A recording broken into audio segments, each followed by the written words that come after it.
Bună dimineața, să rămânile, good morning. I think we should start our panel because we have some special invitees from Romania and from Tokyo. You'll see immediately what is about. First, I would like to thank the organizer and sponsor for supporting this event. A big thank you to Euro-Atlantic Resilience Center, the Ministry of Development, of course, Vodafone Romania, KPMG, and the Embassy of Romania in Japan for their support in making this panel possible. Thank you so much. My name is Eduard Dumitrașcu. I'm the president of the Romanian Smart City Association, and from our point of view, this panel is very, very important because when we talk about smart city, we have to understand that city, smart or not so smart, it's not about technology, it's about human. So from this perspective, when we try to develop our communities, our cities, it's very important to understand how can we make our communities more resilient. This is the reason that I'm here, and once again, thank you so much for the invitation. This panel is part of the Euro-Atlantic Resilience Forum, a global event focused on solutions for building resilient cities and communities. We are happy to welcome experts from both Romania and Japan to share their knowledge on this important topic. This event aims to address resilience across various sectors critical to NATO and European Union countries. This panel focuses on the resilient city, as I mentioned. It aims to spark a conversation that will eventually lead to development of a methodology for identifying 10 specific indicators of urban resilience. And I hope together we can learn more about this concept. The panel split between Bucharest and Tokyo brings together experts to discuss urban planning, community participation, economic diversification, and sustainable infrastructure, of course. The panel is called Resilient Cities, Resilient Communities. We will talk about the challenge cities face, such as climate change and natural disaster. Our main topics, post-disaster reconstruction, digitalization, innovative technologies for critical infrastructure, and international cooperation for urban resilience. I would like to introduce the speaker. We have distinguished guests from Romania and Japan, as I mentioned. Mr. Monica Săsărman, Ms. Monica Săsărman, State Secretary, Ministry of Development, Mr. Constantin Ionescu, General Manager, National Institute for Earth Physics, and from Tokyo we have some special guests, Mr. Endo Kazushige, Director, TECRIS Center, Japan Construction Information Center, Mr. Tajiri Fumiaki, CEO, World Voice Communication and President, Like Art Resources, Mr. Kimio Uchiyama, Expert, KPMG, Japan, Ms. Anna Damaskin, Expert in Urban Resilience, Mr. Christian Vlad, Expert, KPMG, Japan, and I would like to say a big hello from Bucharest to all of our guests from Tokyo. Now we can see you, gentlemen. Hello, bună dimineața. Good morning. Bună dimineața, good morning. We have a special message announcement. We are pleased to begin this panel with a special message from the Governor of Tokyo, Ms. Yuriko Koike. I now invite Ms. Maria Gurou to read the letter that we received from the Governor Yuriko Koike. After this short message, we will see a video made from Tokyo about resilient. October 16th, 2024. To His Excellency Mr. Lucian Fătu, President of the Euro-Atlantic Resilience Center. Excellency, thank you very much for the kind invitation to speak at the Euro-Atlantic Resilience Forum 2024. I deeply regret that I'm not able to attend, but I sincerely wish the event much success. Disasters, such as increasingly severe floods and storms, major earthquakes, and volcanic eruptions could strike at any time. The Tokyo Metropolitan Government is advancing measures under the Tokyo Resilience Project to protect the lives and livelihoods of Tokyo residents and to help maintain the functions and economic activities of our city. Please watch this video introducing the Tokyo Resilience Project. In addition to building a more resilient city, which is introduced in the video, we are also working to generate innovative solutions for a sustainable world under the banner of Sustainable High City Tech Tokyo, SUS High Tech Tokyo. We seek to achieve this through harnessing cutting-edge technologies and enhancing them by sharing knowledge and expertise with cities around the world. As part of SUS High Tech Tokyo, we will hold the third Global City Network for Sustainability, GNETS, senior officials meeting in May of next year, followed by another summit of city leaders in 2026, with the aim of further advancing efforts to tackle shared urban challenges. We hope to further deepen collaboration with European cities as well.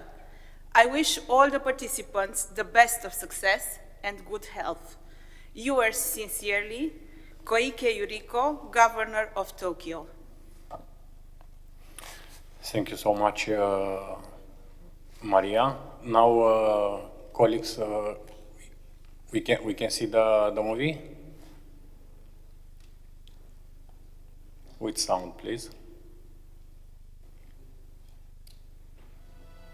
More than 400 years have passed since Tokyo has become the political center of Japan. The city has grown to become one of the world's leading cities. Amid accelerating climate change, with the next 100 years in mind, we have embarked on a new project.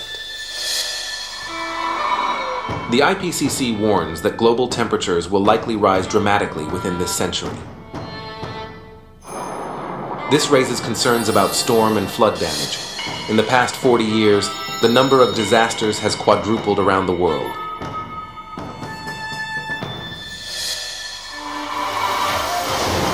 The Tokyo metropolitan government is taking various measures to combat this global challenge.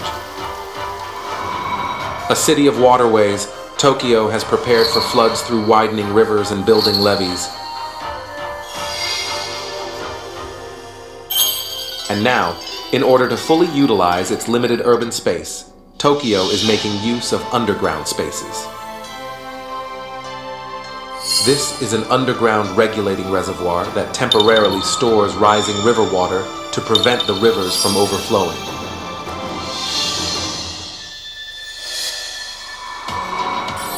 Thanks to these measures, we have succeeded in drastically reducing the number of flooded houses in cases of typhoons of the same size in the past 50 years. However, with the amount of rainfall in Tokyo predicted to increase by nearly 10% due to climate change, Tokyo is further reinforcing its underground regulating reservoirs.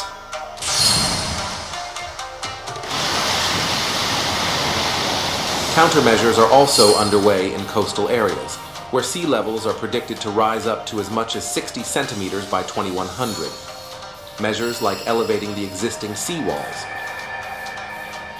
Additionally, working together with redevelopers, we will protect our communities from floods through the development of solid revetments and other such measures. We will continue to take preemptive measures to prepare for future crises. The Tokyo metropolitan government is also focusing on another global natural disaster.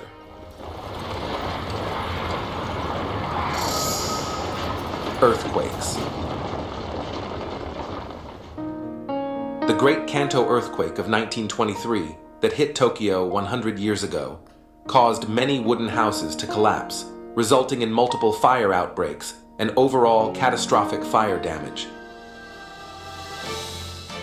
Based on these lessons learned from the past, Tokyo was transformed. We are promoting the renovation and rebuilding of housing to meet the strictest earthquake-resistant building standards and aim to achieve 100% earthquake resistance. Earthquake countermeasures on roads have also been reinforced so that emergency vehicles can operate smoothly in the event of disasters. Tokyo is promoting the replacement of water pipes with quake-resistant ones in order to secure critical infrastructure when earthquakes strike. In addition, alongside accelerating efforts to fireproof buildings, we are developing roads and parks so they can also act as fire break belts. In the last decade, densely built wooden residential areas that are prone to fire spread have dramatically reduced. In addition to these measures, we are prepared for ashfall in case of an eruption and have plans ready to mitigate power outage and disruption in communication services in the event of an emergency. We strive to build a city that is resilient to infectious diseases by keeping social distancing and creating spaces where people can gather safely. Tokyo has always attracted people, past and present. Aiming for safety for the next 100 years, we are continuing our efforts to build a safe and resilient Tokyo.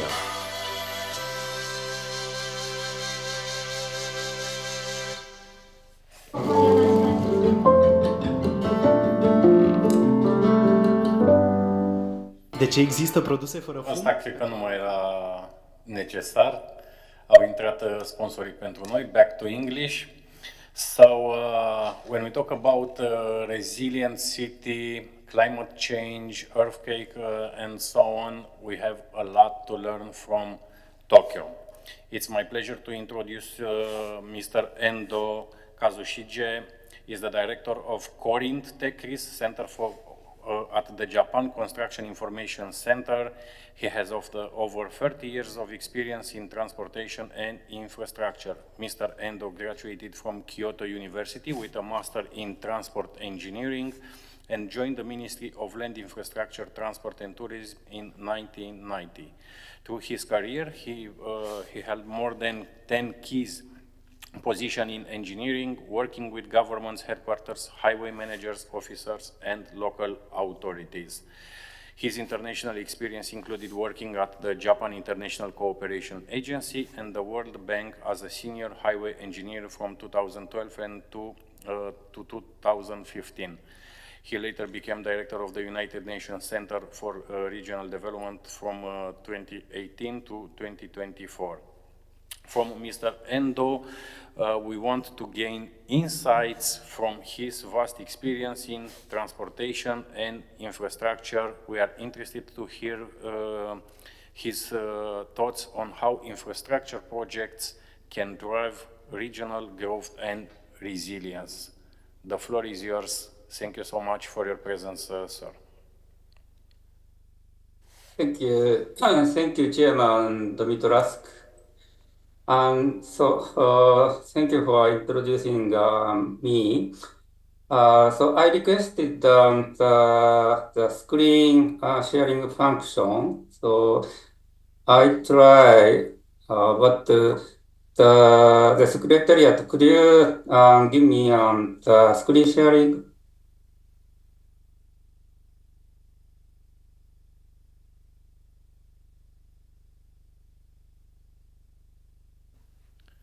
I think... One moment, Mr. Endo.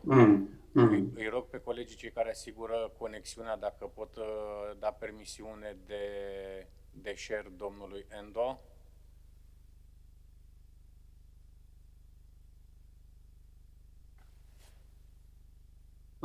Still, I don't have the access. We are testing But, we are testing your resilient, Mr. Endo. one moment, please. Okay.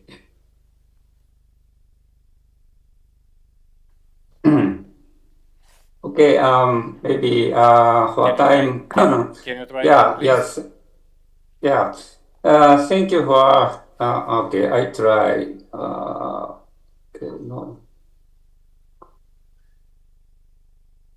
Yes, I have.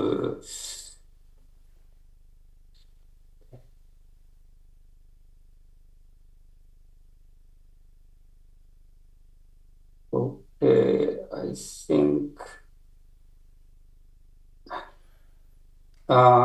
Can you see the screen now? Yes. Okay. I'm very comfortable. I'm resilient. Thank you for opportunity and presentation at the forum.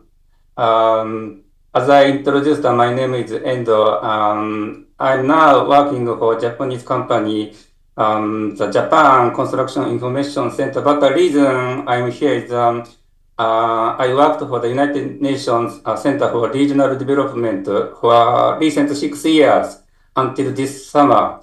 I will talk about it later.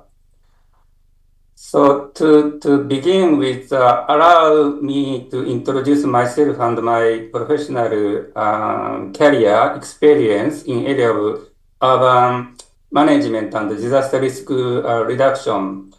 My career started 1990 with the Japanese Ministry of Land Infrastructure Transport, MLIT. I have worked for mostly transport sector.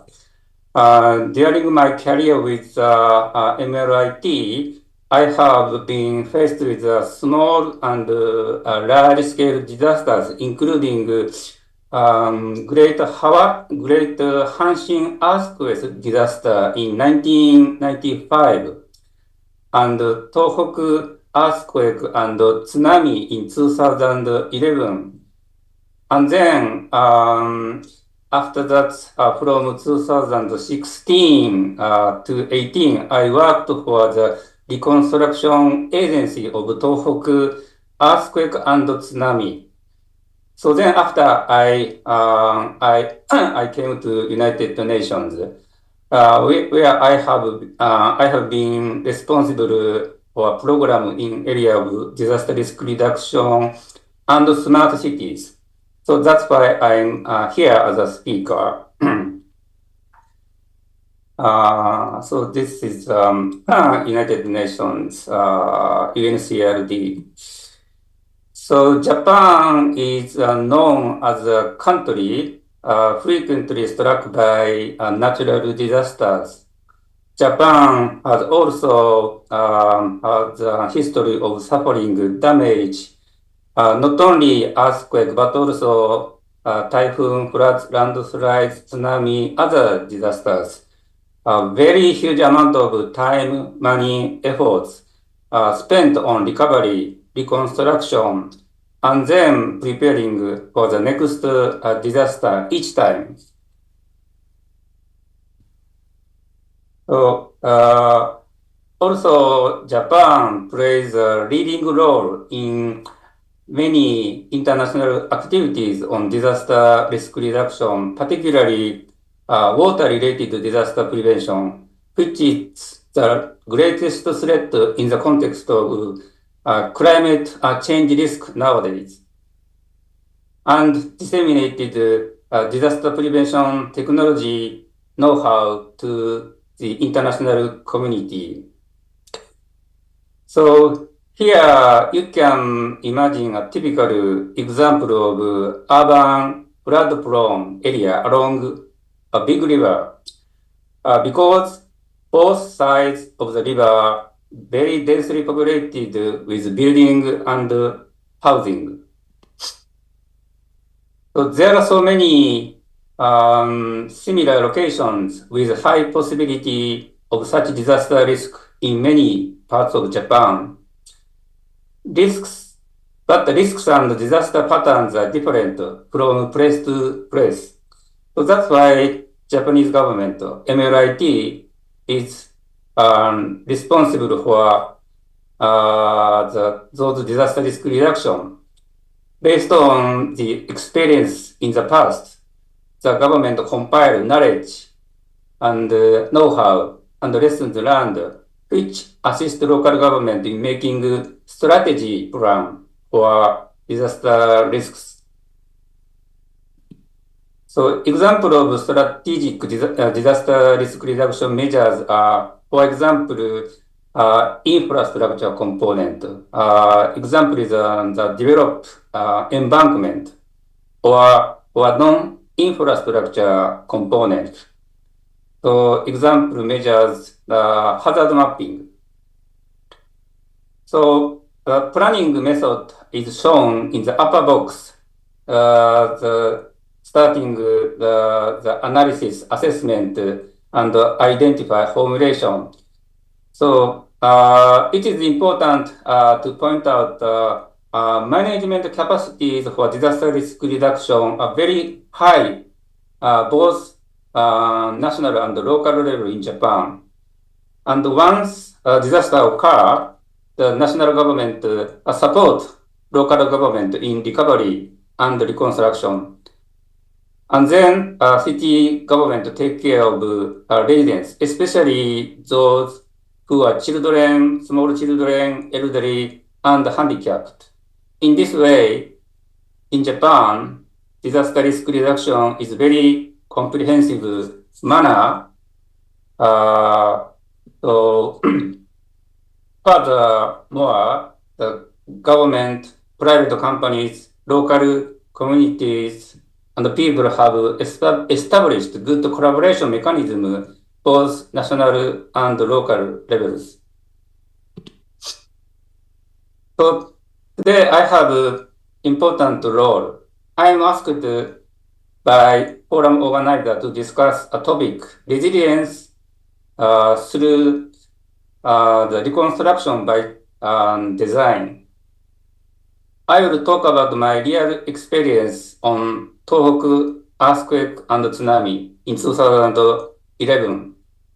Aftermath of the 2011 disaster included both humanitarian crisis and massive economic impact. The tsunami created over 300,000 refugees and resulted in shortage of food, water, shelter, medicine, fuel for people and survivors. 15,900 deaths have been confirmed.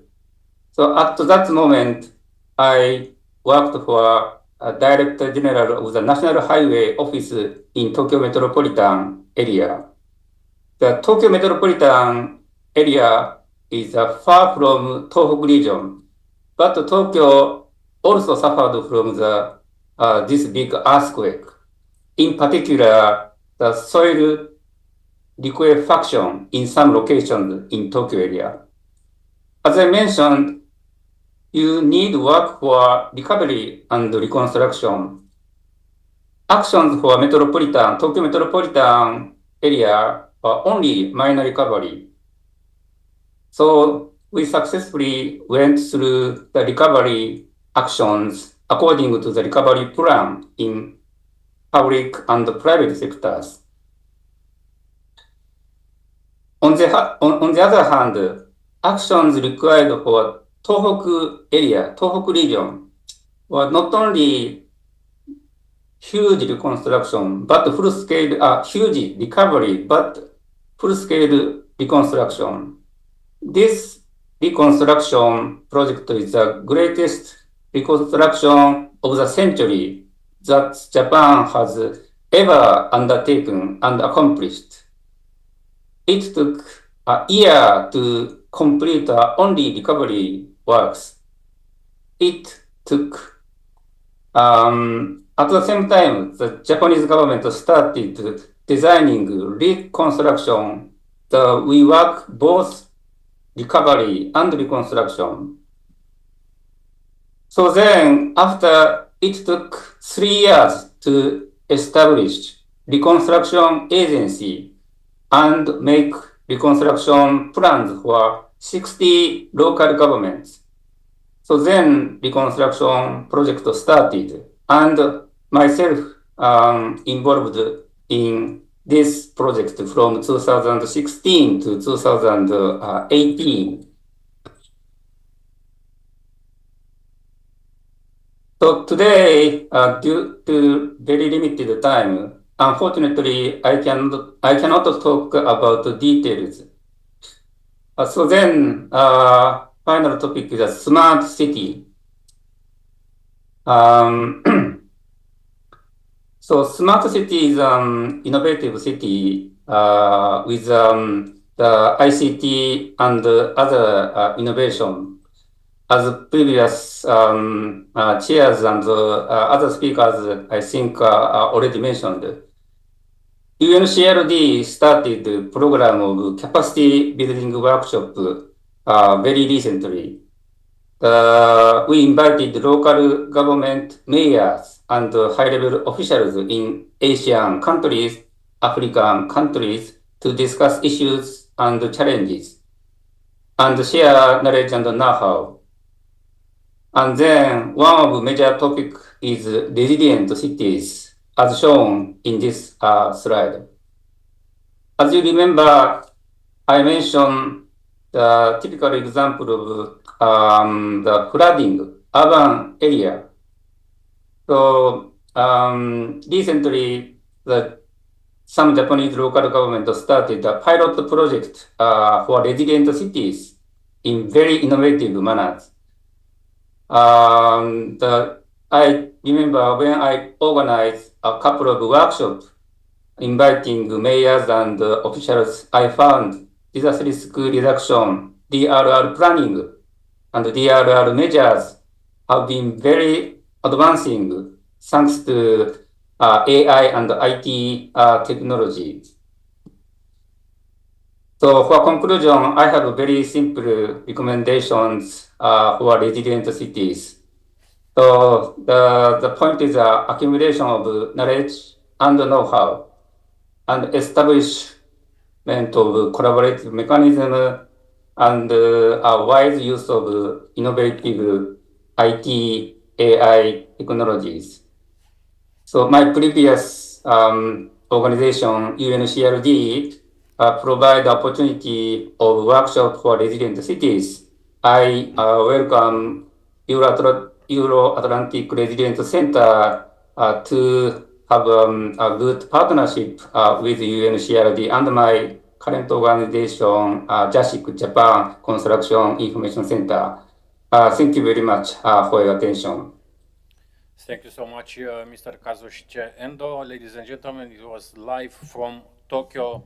Mr. Endo, thank you so much once again. And I hope to see you soon in Bucharest, sir, because definitely we need your experience here. Thank you so much once again.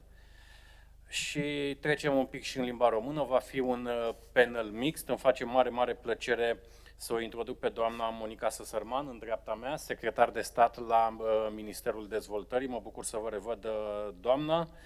And back to English. From Ms. Monica Săsărman, we want to learn more about the important role of public administration in building urban resilience. We want to hear how Romania is addressing the challenge of climate change and the digitalization of infrastructure. Also, we are interested in the key project of the ministry is working on to make our cities safer and more sustainable. Please. Doamnelor și domnilor, bună dimineața! Vă mulțumesc pentru invitație și pentru oportunitatea de a mă adresa dumneavoastră și de a vă aduce pe masă parte din problematica cu care se confruntă administrațiile publice locale. Distinguished ladies and gentlemen, good morning. I thank you very much for this invitation and would like to comment on the challenges that the local administrations deal with nowadays. Înainte de a trece la dezbaterea propriu-zisă, aș dori să vă prezint câteva aspecte de ordin european cu influență decisivă asupra capacității de reziliență a administrațiilor publice. Before moving to the real debate, I would like to introduce the European framework with relevance on the sector of public administration. Din anul 2022 avem directiva 2557, prin care, pentru prima dată, s-a vorbit despre reziliența entităților administrației publice. Starting December 2022, Directive 2557 of the European Parliament and of the Council concerning the resilience of critical entities mentions for the first time the resilience of public administration. Aceste entități au fost definite ca fiind entități recunoscute de statele membre ale Uniunii Europene și care îndeplinesc un set de criterii. These entities are the entities recognized as such in their member states and that fulfill a series of criteria as follows. Au fost înființate în scopul satisfacerii unor nevoi generale ale comunităților și nu au un caracter industrial și comercial. Au personalitate juridică și sunt abilitate prin lege să acționeze în numele unei entități cu personalitate juridică. Sunt finanțate în cea mai mare parte de autoritățile statului sau de alte organisme centrale de drept public și fac obiectul unui control de gestiune din partea acestor autorități și, nu în ultimul rând, au competențele de a se adresa persoanelor fizice și juridice prin decizii administrative sau de reglementare, decizii care le afectează drepturile în ceea ce privește circulația transfrontalieră a persoanelor, mărfurilor, serviciilor sau capitalurilor. As defined in the Critical Entities Resilience, which is currently under our discussion here, a public administration entity must comply with the following criteria. It is established for the purpose of meeting needs in the general interest and does not have an industrial or commercial character. It has legal personality or is entitled by law to act on behalf of another entity with legal personality. It is financed for the most part by the state authorities and by other central level bodies governed by public law, is subject to management supervision by those authorities or bodies, or has an administrative, managerial, or supervisory board, more than half of whose members are appointed by the state authorities or by other central level bodies governed by public law. And last but not least, it has the power to address to natural or legal persons administrative or regulatory decisions affecting their rights in the cross-border movement of persons, goods, services, or capital. Tot ca exemplu de operaționalizare, aș aminti, imediat după criza generată de COVID, acel instrument financiar european denumit Facilitatea pentru Redresare și Reziliență. As example of operationalization, I would like to mention the Recovery and Resilience Facility, which, as we all know, started during the COVID pandemic. În acest an, în luna februarie, a avut loc prima evaluare preliminară a programului european, cu extinderea evaluării asupra fiecărui stat membru beneficiar. This year, in February, we had the preliminary evaluation in each European state, with extension on the financial aspects for each state. Din studiul realizat de către experții independenți s-au desprins un set de concluzii. Of the study that was conducted by independent experts, a series of conclusions has been drawn. O primă concluzie că acest program a fost unul vital în protejarea pieței unice. Apoi concluziile au continuat cu reliefarea faptului că acest program a evitat divergențele economice crescute la nivelul Uniunii Europene și a accelerat tranziția ecologică și digitală, ajutând în acest mod statele membre să-și transforme economiile pentru a le face potrivite pentru viitor. Among the conclusions drawn, this program was vital in protecting the European Union's single market, in diminishing the economic differences among states. Așa. Ne-am bucurat enorm de mult că în acest studiu regăsim și România. We are more than happy to mention that in this study we can also find Romania, cu unul dintre cele mai bune și aplicate programe, și anume Valul Renovării. with one of the best programs in terms of its impact, which is called the Wave of Renovation. Fondul pentru Valul Renovării a urmărit renovarea a 2,3 milioane de metri pătrați de clădiri publice și 4,3 milioane metri pătrați de clădiri rezidențiale multifamiliale, rezultând economii de dioxid de carbon de cel puțin 0,225 milioane de tone și economii de energie de cel puțin 0,17 megatone echivalent petrol. This fund aims at renovating 2.3 million square meters of public buildings and 4.3 million square meters of multifamily residential buildings, resulting in economies of carbon dioxide of at least 0.225 million tons and economies of energy of at least 0.17 megatons.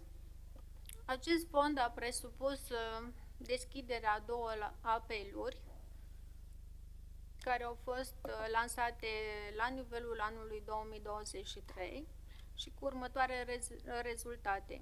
Într-o primă rundă au fost 970 proiecte acordate, iar în runda a doua 603 proiecte acordate, cu o valoare totală de 2,67 miliarde de euro.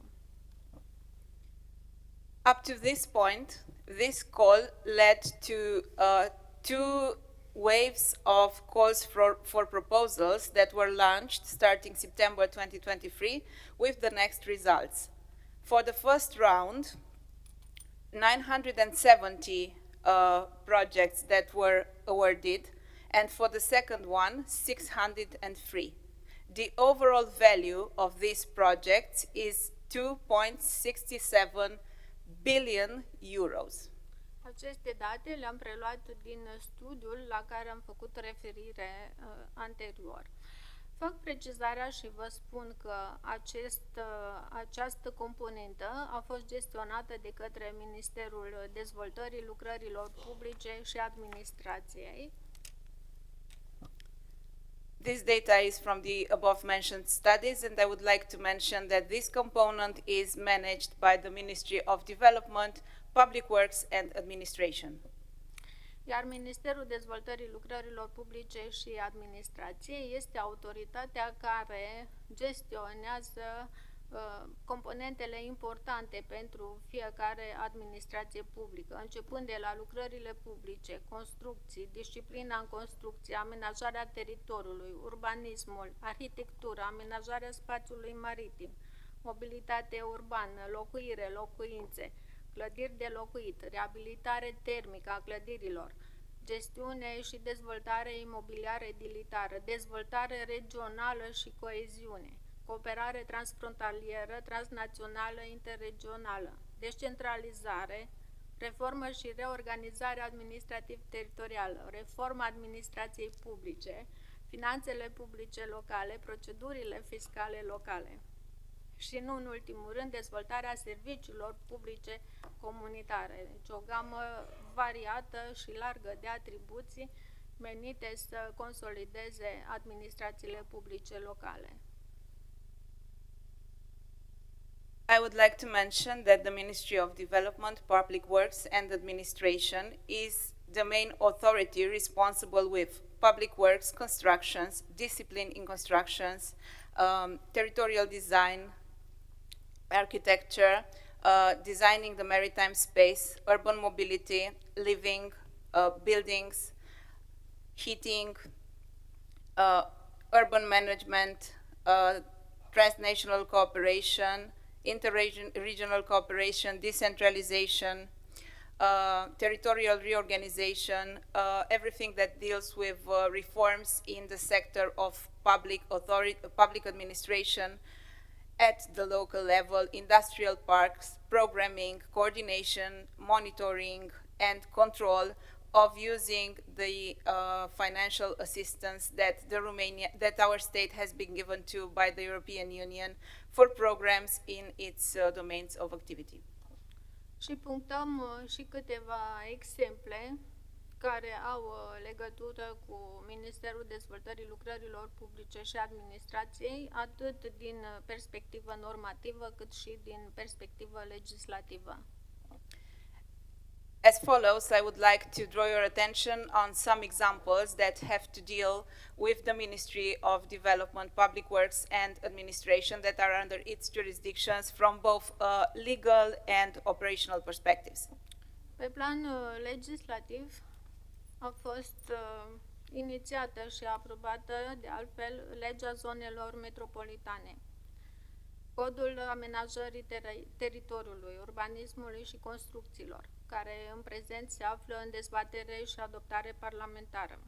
S-a adoptat legea privind unele măsuri pentru reducerea riscului seismic al clădirilor. S-a adoptat Strategia Națională de Dezvoltare Urbană Integrată pentru orașe reziliente, verzi, inclusive și competitive, 2022-2035. S-au reactualizat normativele tehnice pentru construcții sigure și sănătoase și, de asemenea, avem în lucru un cod al serviciilor publice comunitare. In terms of legal framework, I would like to mention the National Integrated Urban Development Strategy for Resilient, Green, Inclusive and Competitive Cities 2022-2035, Romanian Urban Policy, Metropolitan Areas Law, Urban Mobility Law, National Housing Strategy for 2022-2050, Law 212 from 2022 on some measures to reduce the seismic risks of buildings. We are currently working on the Community Public Services Code. De asemenea, există și programe care operaționalizează tot ceea ce înseamnă obiectivele rezilienței și câteva dintre ele am să vi le enumăr. Programul Național de Consolidare a Clădirilor cu Risc Seismic Ridicat. Programul Național de Investiții Școli Sigure și Sănătoase. Acest program se derulează în perioada 2023-2025 și și-a propus ca obiectiv general proiectarea și execuția lucrărilor de intervenții la clădirile unităților și instituțiilor de învățământ preuniversitar de stat care prezintă niveluri insuficiente de protecție la acțiunile seismice sau degradări sau avarieri în urma unor acțiuni seismice. Avem de asemenea programul multinațional privind creșterea performanței energetice a blocurilor de locuințe. Derulăm programul național pentru stimularea înființării consorțiilor administrative. Fac o paranteză și vă spun că aceste consorții administrative nu sunt altceva decât structuri asociative ale unităților administrativ-teritoriale înființate pe baza principiului vecinătății și au fost create tocmai pentru a contribui la diminuarea impactului negativ al capacității administrative reduse a unor unități administrativ-teritoriale.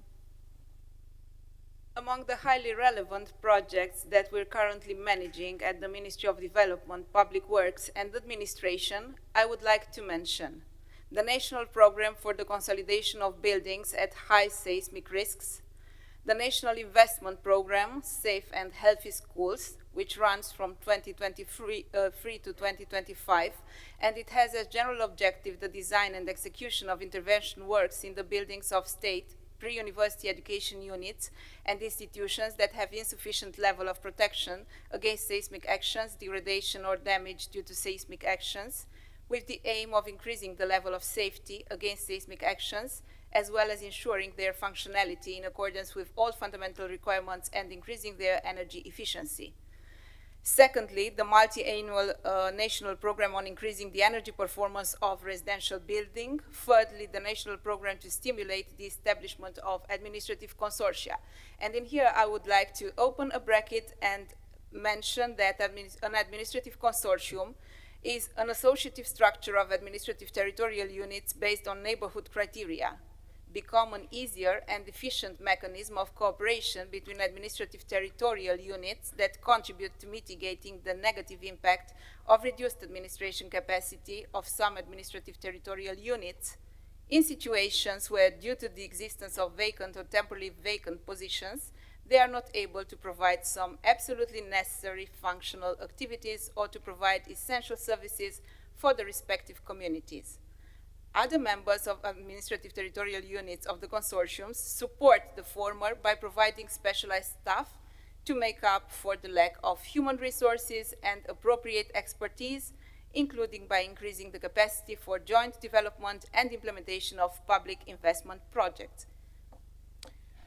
Lucrurile pe care vi le-am prezentat conturează clar următoarea concluzie, că România s-a angajat astfel pe un parcurs pozitiv în demersul privind creșterea capacității rezilienței a entităților administrației publice.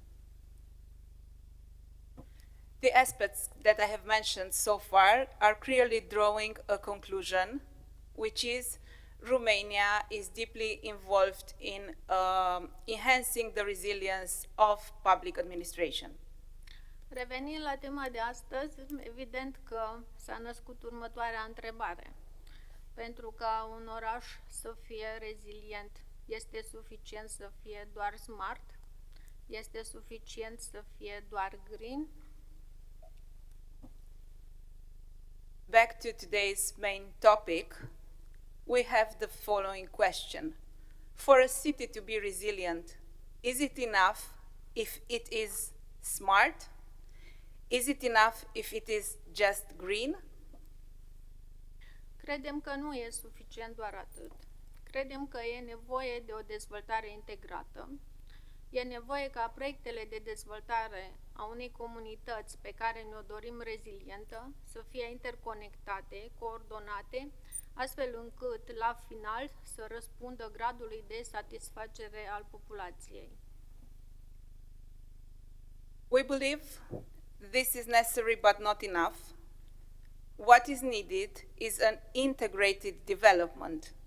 It is needed that these projects, which focus on community development, a community which we would like to be resilient, should be interconnected, coordinated in order to meet the level of the people's satisfaction in this respect.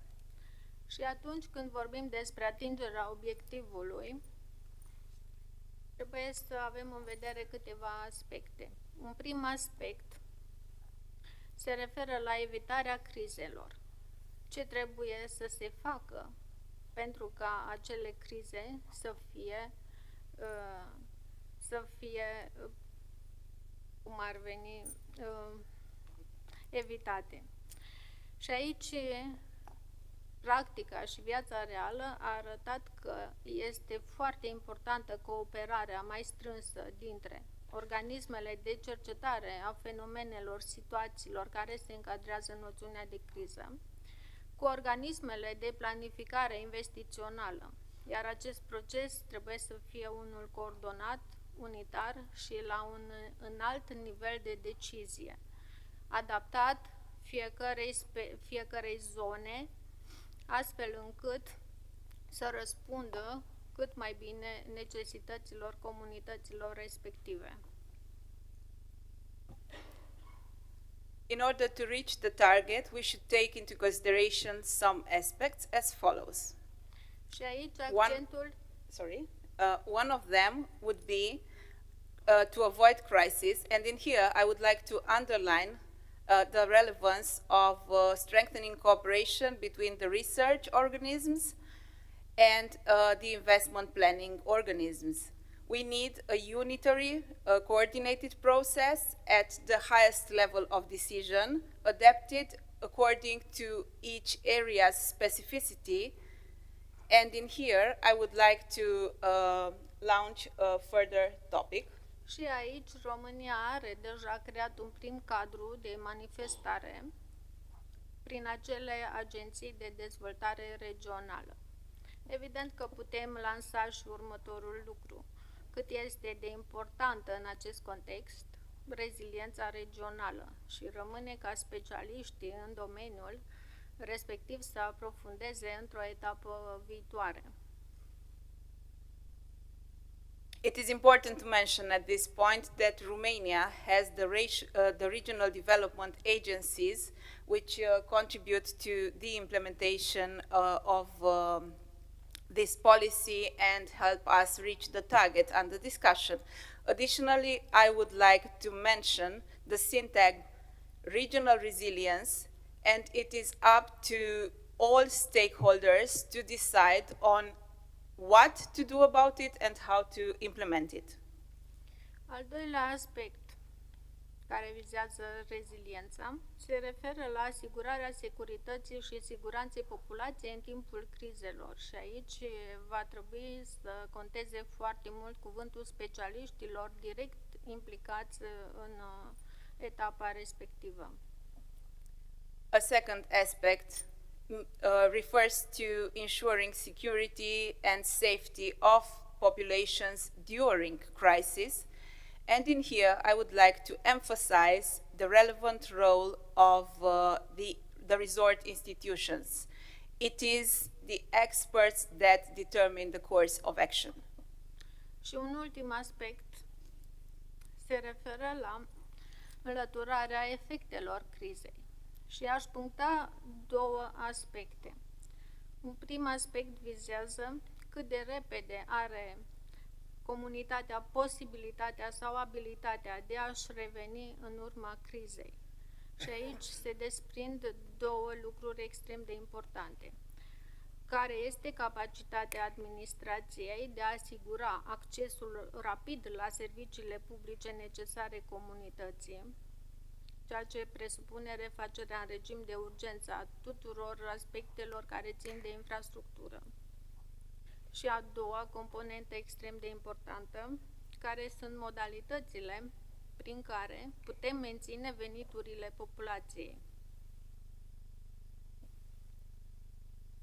Last but not least, I would like to draw your attention on the speed referring to the crisis recovery.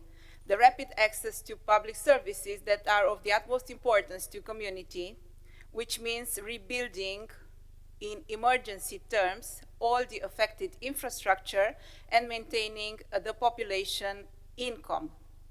Și de asemenea, cum Centrului Atlantic de Reziliență îi plac provocările, deschidem și o nouă temă de abordare viitoare. Cât de necesar ar fi un fond de reziliență implementat atât la nivel european cât și la nivel național, fond care să aibă capabilitatea de a fi accesat rapid de administrațiile publice care sunt afectate de criza respectivă.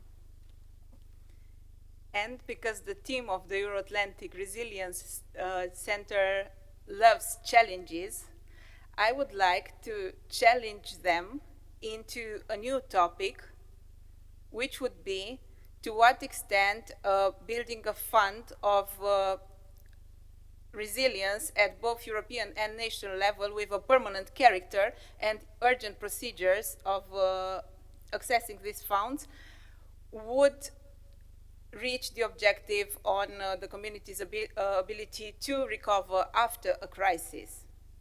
Și apare și întrebarea retorică, ce importanță sau cât de important ar fi la nivel european să existe chiar un comisar european pentru reziliență. And then we have the rather rhetorical question of how relevant it would be to have a European Commissioner for Resiliency, obviously at the European level. Revenind la România, aș încheia cu o temă extrem de dragă mie și din punct de vedere personal. Și am să vă mărturisesc de ce. În urmă cu un an de zile am participat la un stagiu de pregătire de înaltă calitate organizat de către specialiștii din cadrul Centrului Euro-Atlantic. Informațiile de la vremea respectivă m-au făcut să trec puțin în radiografie fiecare autoritate a administrației publice locale pe care am cunoscut-o datorită misiunii pe care o îndeplinesc vremelnic. Și mi-am pus întrebarea cât de bine ar fi ca acest concept al rezilienței, atât de bine prezentat, să coboare și să aibă în atenție și administrațiile publice locale. Nu a durat mult când specialiștii centrului au venit și au pus pe masa Guvernului României, condus de către domnul premier Marcel Ciolacu, primul document de politică publică referitor la reziliență. Era proiectul de propunere de politică publică privind politica publică pentru implementarea și dezvoltarea dimensiunii rezilienței în funcționarea instituțiilor publice centrale. Astăzi este un document aprobat care deja a intrat în implementare și acest lucru ne bucură extrem de mult pentru că va fi un document care cu siguranță va asigura dezvoltarea comunităților și va conferi acel caracter rezilient al comunităților. O administrație rezilientă va face față fiecărei crize și, indubitabil, comunitatea va fi cea care va avea de câștigat.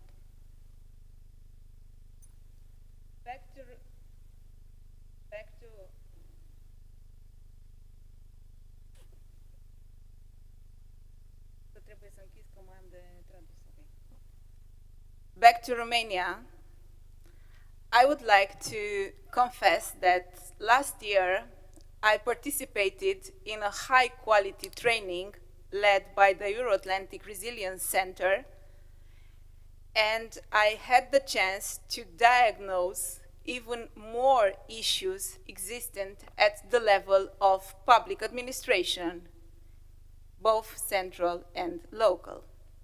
Under the government led by the Prime Minister Marcel Ciolacu, the first public policy on resilience was adopted, and this was at the initiative of the Euro-Atlantic Resilience Center. And in here, I kindly ask for your permission to open a bracket and to mention that this was done within a EU grant, where we had as partners, so the Euro-Atlantic Resilience Center had the lead, and we had two main institutions as partners in implementing this project. One of them was the Prime Minister's Chancellery, and the second one was Alexandru Ioan Cuza University of Iași. Now I end my bracket. It is relevant to talk about institutional resilience when coming about the implementation of and functioning of every administration. I would like to further challenge you on doing more for the local administrations. And in here I want to mention that this project was implemented at the level of central administration. We do have a functioning public policy for the implementation and development of resilience in the functioning of central public administration institutions. La final, vă mulțumesc tuturor.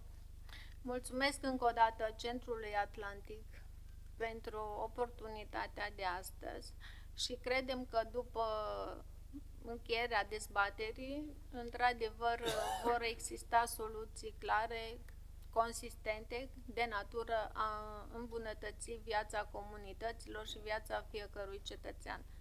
Ministerul Dezvoltării Lucrărilor Publice și Administrației vă asigură de întreg sprijinul în acest parcurs.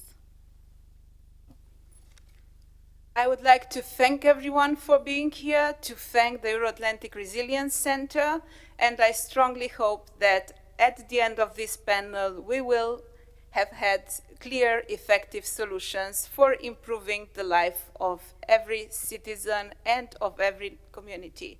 The Ministry of Development, Public Works and Administration sends you the best regards. Mulțumim și noi pentru prezență, doamnă secretar de stat Sălman. Vă invităm să rămâneți alături de noi. Sper că cei care au auzit mesajul dumneavoastră au înțeles mai bine infrastructura pe care Ministerul o pune la dispoziție atunci când vorbim despre dezvoltarea regională locală, pentru că doamna Săsărman a vorbit și despre ADR-uri și despre abordarea regională și poate ar trebui să ne raportăm într-adevăr în termen de reziliență și la nivelul regiunii, nu doar a unor comunități. And back to English now, because we are going again to Tokyo. Mr. Kimio Uchiyama. Mr. Uchiyama is a partner at KPMG Consulting, and before joining KPMG, he worked at the National Space Development Agency of Japan, where he supported space system development. At KPMG, Mr. Uchiyama specialized in information security and cyber security advisory services. He provides expert advice to government agency, public institution, and private companies. Currently, he leads a team that supports organizations related to national security with a focus on defense and space sector. We are excited to hear about his experience in cybersecurity and national security. Mr. Kimio-san, the floor is yours. Hi, nice to meet you, all of you today. Thank you so much for your time, sir. It's okay. I'll show you my credential only, because KPMG Japan has very strict regulations about showing materials, so I just only show my material on the display.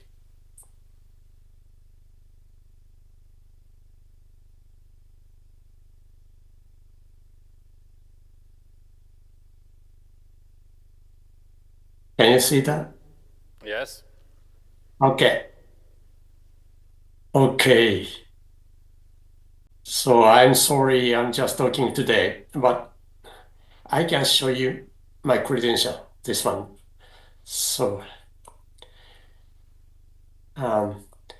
the first, I don't know if my talk is appropriate for this meeting, but I'm in charge of national security and cybersecurity. So I'm going to speak from a cyber resilience perspective today. Okay. Now starting.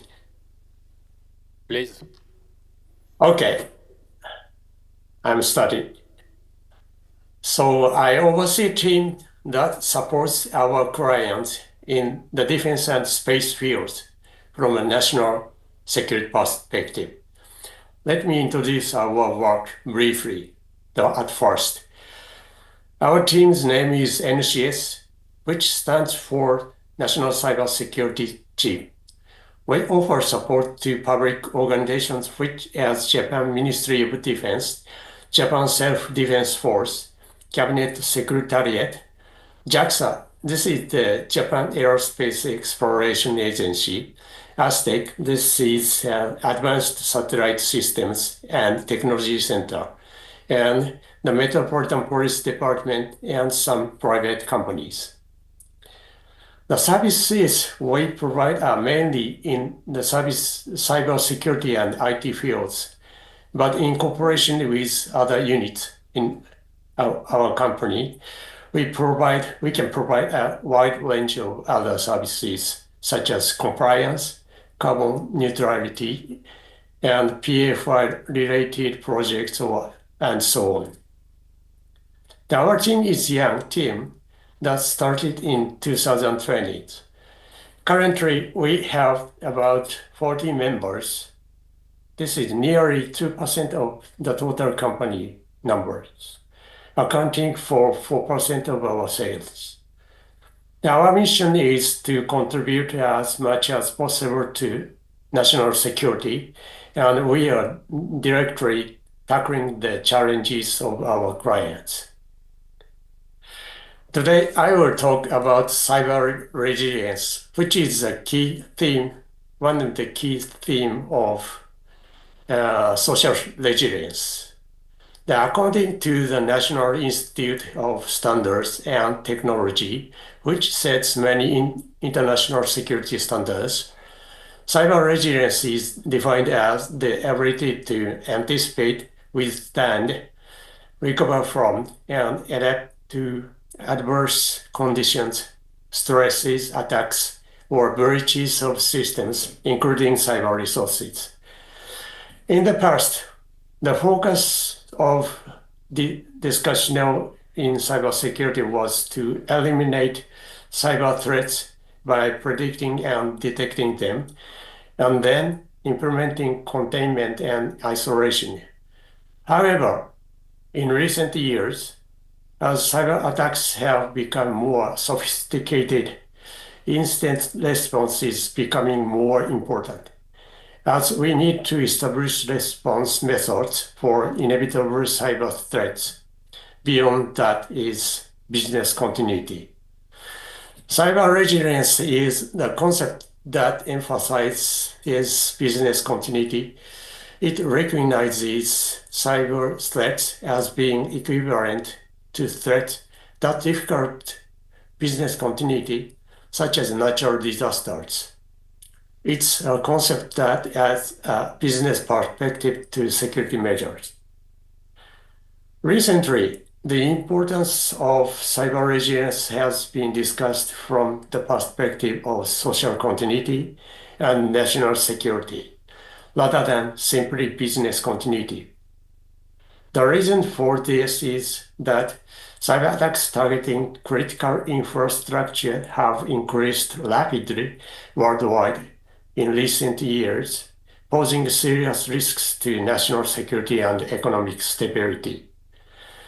These attacks are aimed at social disruption and hybrid attacks on nations in order to gain access to the control systems of heavy infrastructure and deal a major blow to the real world. The targets of attacks are public infrastructure such as energy, logistics and transportation, communications, medical institutions, and water supply, and the environment interconnected by networks is a cause of expanding the impact of cyber attacks. Since this type of attack can have a devastating impact on a nation, geopolitical adversaries tend to use attacks on critical infrastructure as a strategy and tactic. The cyber attack associated with the invasion of Ukraine is a clear example. Now, prior to the invasion of Ukraine, which began on February 24th, 2022, Russian cyber forces conducted the first wave of attacks on the website of 70 Ukrainian government agencies, followed by large-scale DDoS. This is distributed denial of service attacks. In the second wave, attacks on 300 public and private critical infrastructure, including government agencies, the military, financial services, aviation, defense, and telecommunications in the third wave. In addition, the General Intelligence Directorate of the General Staff of the Russian Armed Forces launched cyber attacks against the ground stations of Viasat, a US satellite communication service that covers Europe. 6 years earlier, on December 23rd, 2015, there was a cyber attack believed to be from Russia, targeting Ukraine's power control system.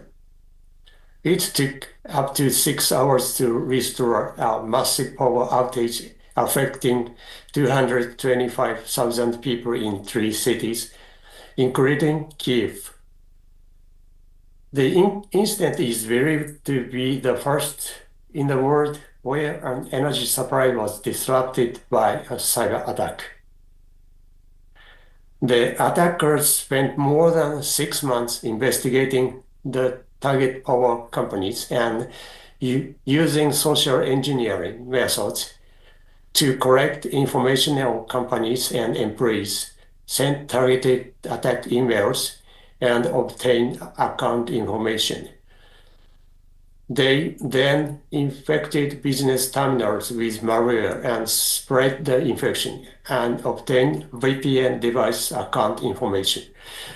In the end, they manipulated the breaker of our substation from human-machine interface via the VPN device, causing a large-scale power outage. The case of BSAT was a cyber attack carried out for military purposes that adversely affected the defense by disrupting satellite communications. And the case of power system outage was carried out to cause social disruption by cutting off energy supply. The reason why cyber resilience is being talked about from the perspective of national security is that there are many reports of actual cases where cyber attacks threaten a nation. The fact is that the defense functions of not only Japan but also other countries depend on various critical infrastructures. And cyber attacks on critical infrastructures can be a major impediment to their missions. And in turn, defense strategies and tactics. In other words, the critical infrastructure function of cities support defense. And it can be said that the cyber resilience of cities and the resilience of defense are closely related. The Ministry of Defense in Japan is promoting various initiatives in light of importance of cyber resilience. A document titled The Future of Cybersecurity Technology, published by the Acquisition, Technology and Logistics Agency. This is one of the Ministry of Defense institution. Refers to research on cyber resilience technology for equipment systems. This research is on cyber resilience technology for equipment systems to realize continued operation of them and prevention of damage expansion in the event of a cyber attack. Therefore, in the event of a cyber attack, it's necessary to implement measures to prevent the spread of damage caused by a cyber attack and to ensure continued operation of equipment systems. It also recommends the necessity of establishing a mechanism to automatically implement countermeasures to prevent the spread of damage and to continue operations in the event of a cyber attack, while ensuring the real-time nature of equipment systems. Looking at the situation surrounding Japan, at the end of December 2015, China formed a cyber warfare unit under the Strategic Support Unit, which was created as part of military reform. The Strategic Support Unit consists of 175,000 members, including 30,000 cyber attacks unit.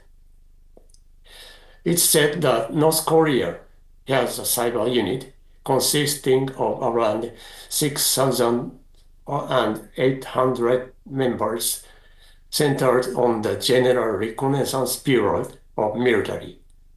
It also has separate hacker group called Lazarus, which according to United Nations investigation stole $316.4 million through international criminal activities targeting financial institutions and cryptocurrencies from 2019 to November 2020.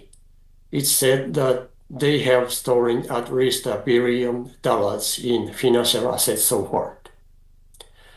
The Russian cyber unit is responsible for objectives cyber activities including the insertion of malware into enemy command and control systems, and it's said to have around 1,000 over 1,000 members.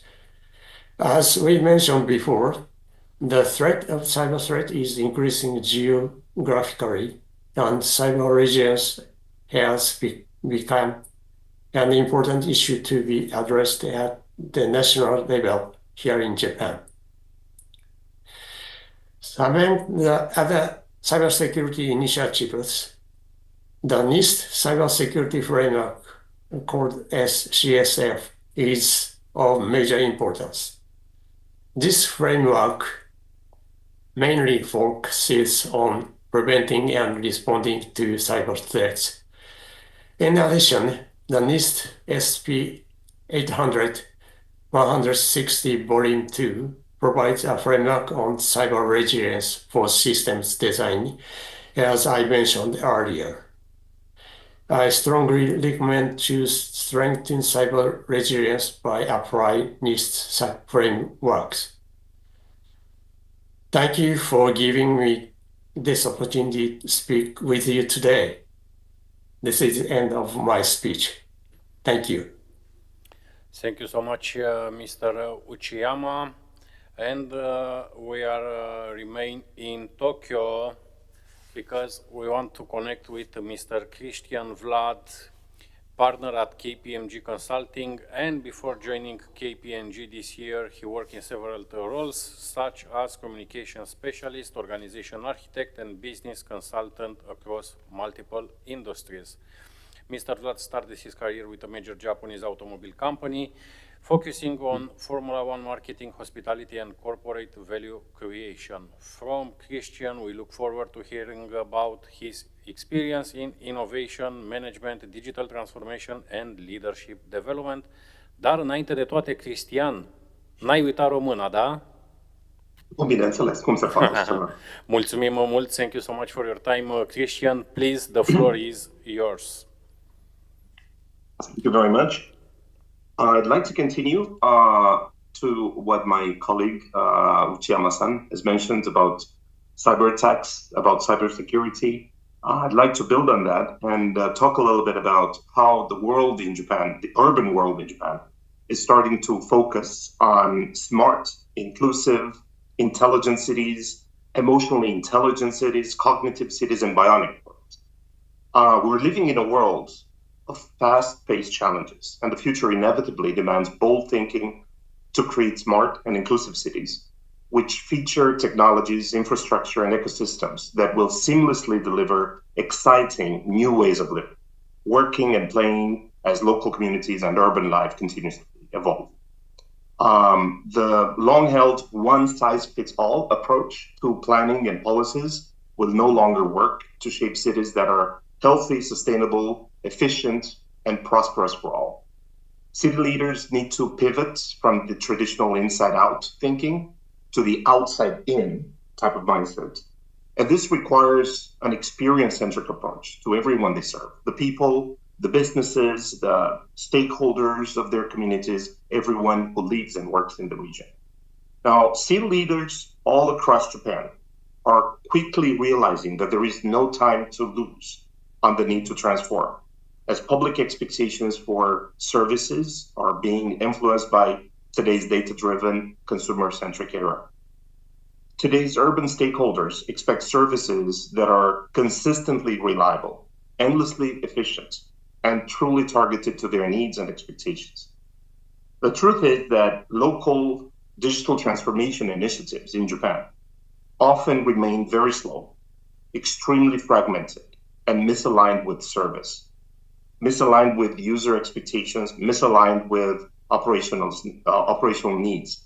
That being said, though, the results, again, tend to be on more of a disconnect that leaves the citizen customers interacting far less efficiently or effectively with city services than when engaging with today's modern businesses, shopping experiences, and brands.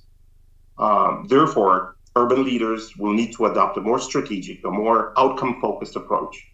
And many are ambitiously pursuing smart new capabilities, as well as collaboration opportunities with other urban leaders facing similar situations globally. Collaboration among global cities and their leaders to work in partnership and together with the private sector, the private industry players, will be critical to further progress. Our collaboration and partnerships emerge, sharing of timely data and insights among local governments and businesses that can go further to support strategy development. They can support resilience, they can support defense, and they can support the development of a future that is agile, responsive, and resilient. Cities ultimately cannot ignore the need to focus on creating a sustainable future for everybody. And we mean sustainable in the broadest possible sense. As global experts continue to warn, there is clearly no time to lose in putting sustainable cities on the map.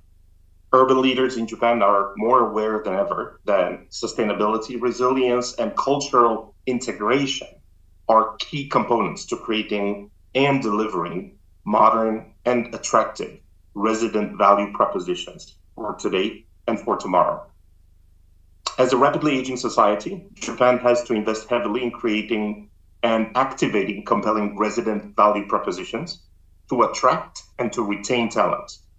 And as competitors, we have Dubai, we have Singapore, we have the city of Neom in Saudi Arabia, we have Hong Kong and New York, to name just a few of other ambitious urban areas, striving to attract exactly the same type of creative, collaborative, and highly skilled talent from all over the world.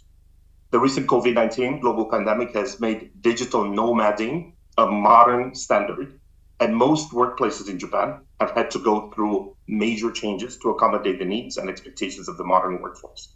Along with high-speed internet availability, however, safety, integration initiatives, cultural intelligence, sustainability, and urban resilience are still on top of lists for our modern talent here in Japan, and urban leaders are constantly striving to address these issues. Thank you very much for offering us this opportunity to meet and talk with you today. We look forward to learning from everyone's insights and experience in sustainability and resilience. Thank you. Thank you so much, Christian, and maybe next time we can have a discussion, or maybe we will make a whole event about cognitive city, because you mentioned earlier cognitive city. In our opinion, cognitive city is the next for our communities, and also you mentioned NEOM. I'm from what am I knowing, I'm the only Romanian expert in NEOM cybersecurity group, so I understand very well what is about in NEOM. This is the reason that I mentioned that maybe I'm delighted to hear that I am actually the person who led the resident value proposition development initiative for NEOM last year. Great. This is the reason that we should talk more about cognitive city. But let's remain to smart city for the moment, resilient city. Thank you so much once again. And we stay in Tokyo because Miss Anna Damaskin is with us. Anna Damaskin holds a PhD in International Relations and European Studies and is a specialist in organizational development, cultural intelligence, and social innovation. She is a transformation leader with strong expertise in digital and technology across communication, consulting, education, and business sectors. Dr. Damaskin has a proven ability to lead cross-functional teams, delivering creative solutions to complex business challenges. And from Anna, we hope to learn how her deep knowledge in these areas can drive transformation in cities and communities. Thank you so much, Anna. The floor is yours. Thank you very much for such introduction. I'm very delighted to be here and share, I will not say just learnings on this, but just share my insights for this and also learn from everyone here. While speaking, also please allow me to share my screen. And also, I think previously was a joke about the Romanian language. So, bună ziua tuturor! Mă bucur foarte mult să fiu aici împreună cu toți și să aflăm mult mai mult despre reziliență și alte idei care sunt împărtășite. So, going back to my topic, I have been sharing my today sharing will be more about organizational resilience and cultural integration in Japanese organization. And probably we have been wondering why we do have this topic, as it was mostly spoke about resilience at the local cities and countries level. But please allow me to go more deeply and say that resilience have different forms, and also we have different actors that would like to practice resilience and try to build a more resilience perspective. So today I would like to share more about organizations. So as I have been mentioning, there will be two topics, organizational resilience and cultural integration. So I would like to show how these topics go hand by hand, and actually how each one represent by their self as well. So it had been mentioned many times, but at organizational level, when we do speak about resilience, it's actually the ability of a company to foresee, also to prepare for, respond, and actually to adapt to multiple changes and disruption that actually are continuing to operation, and long-term sustainability as well. So while some organizations use centralized control procedure to manage risk, also, it's very important to mention that others prefer to adopt more innovative solutions that will help them to adapt better and more effectively, and to transform accordingly to a changing environment requirements that we have. On the other side, we also do have cultural integration, and we are already very familiar with this topic, but let me just do recap and mention that cultural integration is all about blending different cultures, groups within an organization in order to create a unified team, while also enhancing communication, fostering a positive work environment, and driving innovation through diverse perspective that the talent can bring, and also all the actors that could be involved also could bring. So when we do speak about the relevance of these two concepts in the Japanese organization, it's very important to mention 2 points. The first of one, we have cultural values, and it's very well recognized that Japanese organization emphasize harmony, and this is a specific word that in Japanese society is used, is wa. And also we do speak about long-term employment and collective decision making, that I know my colleagues from Japan will be very familiar with the Rinji system as well. And actually, these values are very crucial for maintaining a stable and productive work environment for the organization, first of all, and also for all the talent that is involved here. Additionally, we do have business practices that it's very well known that Japanese organizations are also focused on group consensus. As well, here we have loyalty and continuous improvement, which are integrated to the success Japanese companies. Even nowadays, if you have been wondering that this one, it's also speaking about the past. But also it's very important to look at the historical context of Japanese organizational. So after the Second War, Japanese economy was growing very rapidly. And I think this one also was mentioned previously. Partly due to the word, very well recognized word that it's a keiretsu in Japanese, that actually in English is meaning networks of interlinked corporation that support each other's financially and operationally. So this system actually was helping companies to share resources and also to reduce meaningful risk that can be appearing. So many Japanese companies actually adapted a lifetime employment system, moving from this concept where employees have been hired actually for their entire career at the organization. And this was also going all along with the loyalty and stability within the organization, giving even more benefits to this. But looking at the historical context, there is 2 main pillars that also should be mentioned. We speak about cultural values, and also we do speak about management practices. So when we do speak about cultural values, first of all, we have loyalty, because employees are expected to show strong connection with their companies and also with their colleagues, which help actually to build a committed and dedicated workforce.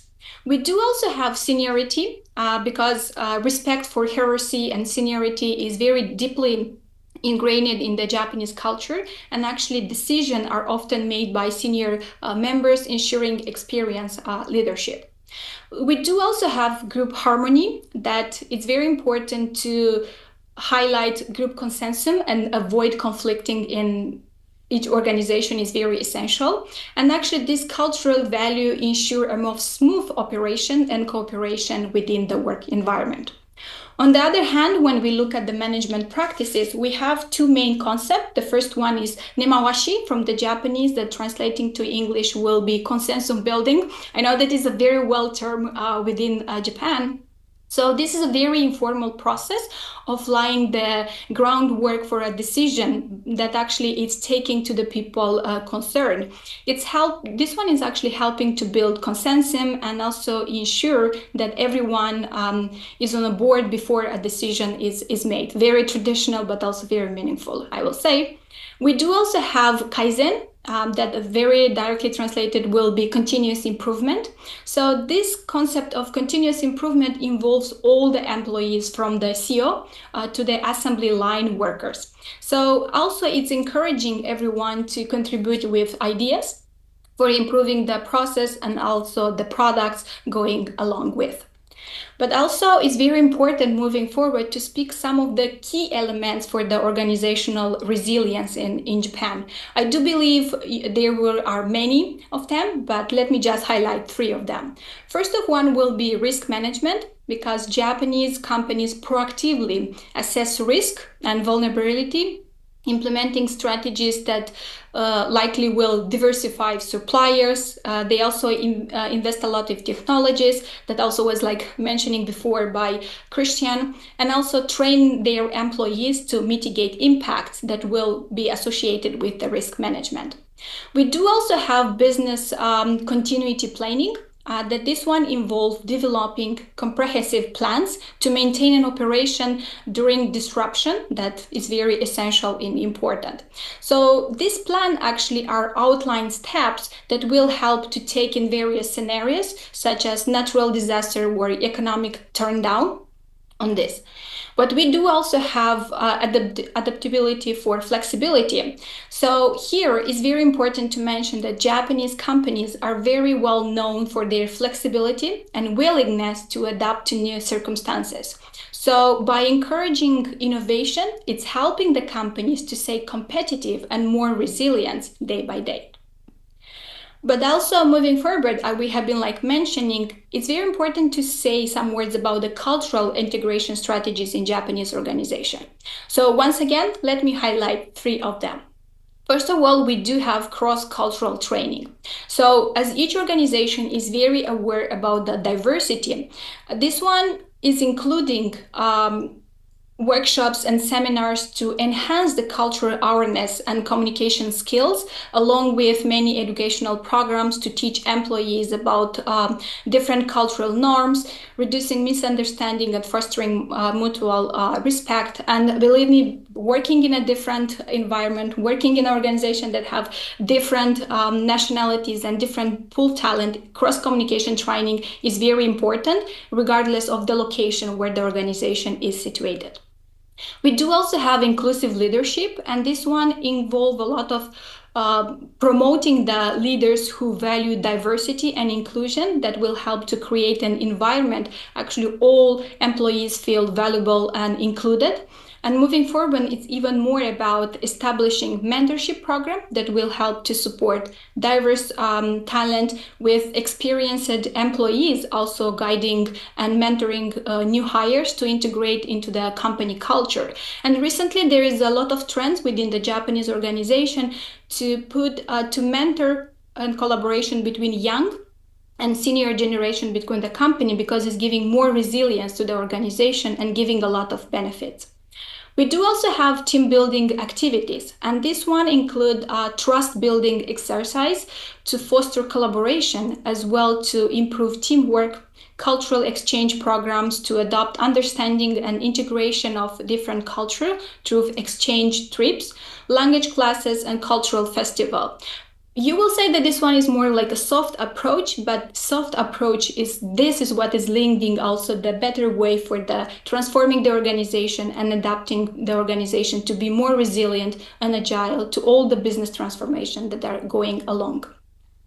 So when we do speak about organizational resilience and also the culture integration, there could be some challenges and opportunities. So if we look at the challenges, definitely the first one will be balancing tradition and modernity. And here I would like to share that Japanese companies actually sometimes struggle to balance traditional practices with modern business demands. So why this one is a challenge? Because it can create some tension between maintaining cultural values and adapting new technologies or practices that are needed from the business change. We do also have cross-cultural management. So here it's very important to be aware that by effectively managing diverse team sometimes can be very challenging because diversity along is coming with some of the challenges. So differences in communication style, in work ethics, or even cultural norms also can lead to misunderstanding and conflict within the organization. And also we have aging workforce, and this one also was mentioning previously. Japan has one of the oldest population in the world, and this also presents some challenges in terms of workforce sustainability and the need to attract young talent as well. But we do also have some opportunities, and here I would like to mention leveraging technology. So by using technology, we can enhance the resilience and efficiency in a significant opportunity. So digital tools can also improve the communication and also can streamline the operation along with enhancing the decision making within the company as well. We do also have as one opportunity element, global talent integration. So by attracting and integrating global talent can bring new perspective and skills to the Japanese companies. And this also can help in driving innovation and staying competitive in a global market that is changing day by day. And last but not least, we do have one word that recently started to be more and more shared and adapted is innovation through diversity. So by having diverse perspective can lead to more innovative solutions and products, and also by promoting diversity along with inclusion, companies can tap into a broader range of ideas and approaches that can come from diverse talent as well. So just looking back to what I have been thinking about, let me share some of the conclusion on this part. So organizational resilience as well the cultural integration are very crucial factors for the success of the Japanese companies. Why? Because it's helping to maintain stability as well, to foster innovation and ensure long-term sustainability for the business as well. So some of the key takeaways from here could be risk management, continuous improvement, and inclusive practices are very important for building resilience along with the cultural integrated organization. So here we also can highlight 3 points. First of one will be digital transformation that also have been mentioning many times previously. So by increasing focus on digital tools and also technologies will actually help to continue to shape the future of the Japanese organization. And nowadays, more and more organizations are aware about this. And additionally, by embracing digital transformation, we can enhance efficiency and competitiveness within the organization, within the society, and with the talent as well. But also it's very important to mention the term sustainability. So there is a growing emphasis of sustainability businesses, practices, and more organizations try to adapt this one to their daily activities. So companies are increasingly focusing on reducing their environmental impact and promoting social responsibility. And this one, even is the companies from Japan, they try to align a lot also to the European Union regulation as well. So we do have global collaboration as one of the key elements too. So by enhancing collaboration that is going across global teams also will help the organization to build strong international partnership and leverage more global talent that actually can grow innovation and also more further growth for the organization. So that have been many points shared, but I also would like to share some 2 call to actions initiative. The first one will be to invest in the resilience, because organizations should invest more and more in the resilience strategies to prepare for the future challenges. And also this include developing robust risk management plans and fostering a culture of adaptability. But also it's very important to promote cultural integration. Why? Because by fostering an inclusive and diverse work environment, it is very essential for the long-term success of each business along with the society. So companies should implement strategies to promote cultural integration and leverage the benefits of the diverse workforce as well. So this is all for me. Thank you very much for listening. If you have any questions, I'm very happy to answer to them. Thank you for the opportunity, along with many, many thanks. Thank you so much, Anna. And because you mentioned earlier about Kaizen, we have an institute for Kaizen in Romania, and also we have one of the best city hall in Romania. It's Buzău, and in Buzău city you will find almost everything related to their management. It's based on the Kaizen model. Once again, thank you so much. And back to Romanian, pentru ultimul invitat, cu foarte multă răbdare, domnul profesor Constantin Ionescu. Îi mulțumim foarte mult, ne va aduce cu picioarele pe pământ. Avem nevoie să ne întoarcem așa și de la Tokyo și din ceea ce am văzut până acum, lucruri de care avem nevoie în România, avem ce învăța de la prietenii noștri și partenerii din Tokyo, dar aș vrea să mergem la Institutul de Fizică a Pământului și să înțelegem, pe de o parte, riscurile, amenințările, poate și oportunitățile, domnule profesor, pentru că sunt astfel de oportunități. Mulțumim foarte mult, domnul Constantin Ionescu. Bună ziua! Mulțumesc! Bună ziua! Mulțumesc pentru invitație de a participa la acest forum. Aș vrea să fac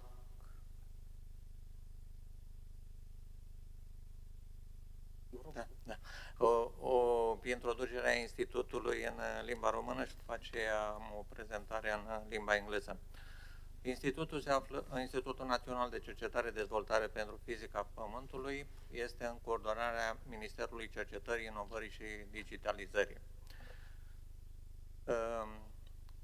Institutul a fost înființat cu 2 luni înainte de cutremurul din 1977 și funcționează din acel moment până în prezent pe platforma Măgurele din județul Ilfov. Ca obiective importante ale Institutului sunt cercetările în domeniul fizicii Pământului, activități de susținere a securității naționale și globale, cât și servicii sau cercetări aplicative în domeniul pe care l-am specificat, adică partea de monitorizare seismică și cercetări în domeniul științelor Pământului. În ceea ce privește partea de cercetare fundamentală, noi studiem, facem cercetări în zona atmosferii, litosferii și hidrosferii pentru a cunoaște fenomenele geofizice și contactul cu atmosfera. Pe partea de securitate suntem reprezentanți național în diferite organizații naționale, europene și globale.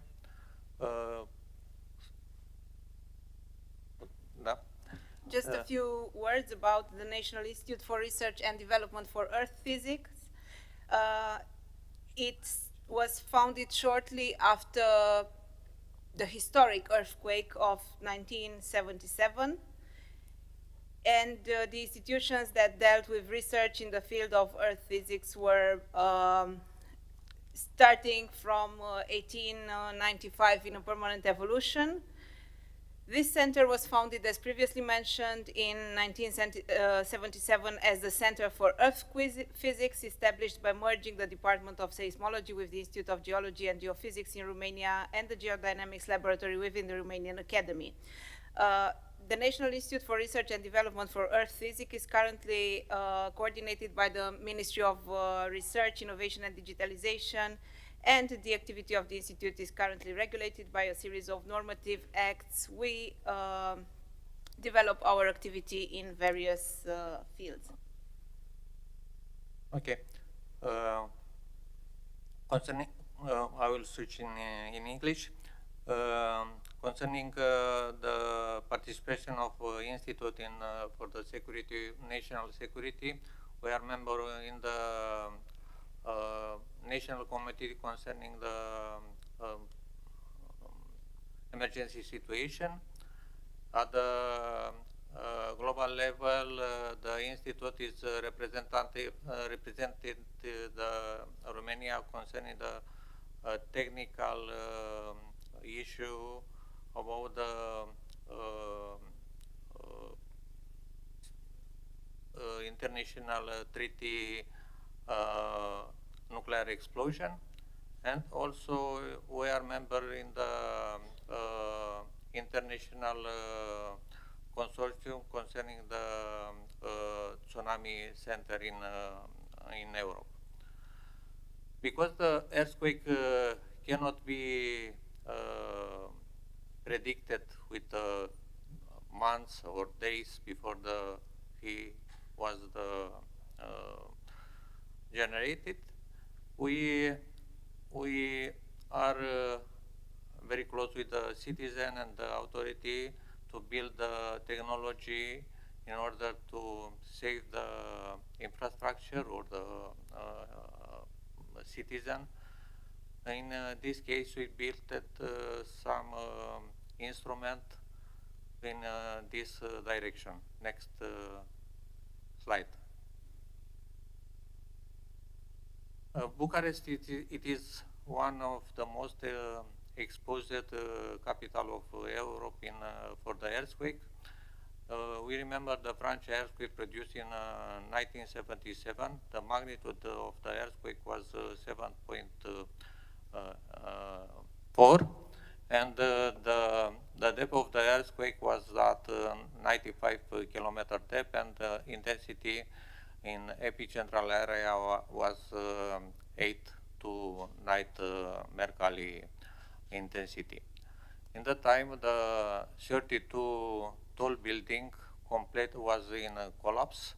Over 1,500 people died in Bucharest, and in Bulgaria was destroyed about 8,470 buildings. Also in Bulgaria died about 200, more than 200 people in cities very close with the border of Romania. Earthquake in Francia can generate a high acceleration value. PGA can be over 0.2 G. It is too high for Romania, and one more than half of Romanian territory, but also in cross of border of area, Bulgaria, Moldova, and Ukraine, the earthquake can be felt. Most of the greatest earthquake in Francia occurred intermediate between 60 and 180 kilometers. And statistically, 2.5 events with magnitude between 7 and 7.9 occur here per center. Next. Next slide.